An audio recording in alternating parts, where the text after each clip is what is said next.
সেরকম মজা পাচ্ছি বুঝলি পল্টু। দেশি মাল, চাট আর ডিজে গান, লেওড়া নেশা জমে ক্ষীর।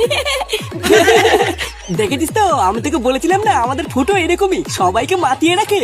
তুই বিদেশে থাকিস তাই জানিস না, আমাদের সাথে কয়দিন থাক, ফুটো কেমন সব জেনে যাবি। কেন এই কথা বললি কেন? আরে আমার এই বন্ধু, ও তো তোকে চেনে না, তাই ও ভাবছিল তুই খুব একটা সুবিধার না। তাই নাকি বাড়া? বাড়া তুমি ঠিকই ভেবেছো, আমি লেওড়া খুব একটা সুবিধার না। এমা নানা ফুটো, আমি সেইভাবে বলিনি। আরে এটা তোমার দোষ নয়, আসলে ফুটো এরকমই একটু পাগল চোদা টাইপের।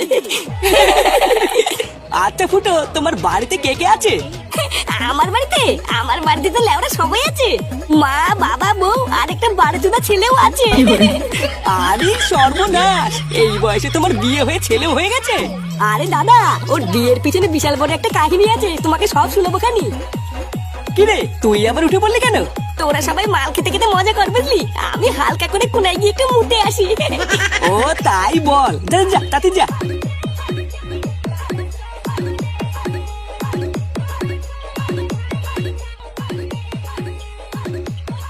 ভূতদার বালগুলো এখানে সারা বসে বসে মাল খাক গিয়ে, আমি টুক করে গিয়ে আমার কাজটা সেরে আসি। হ্যাঁ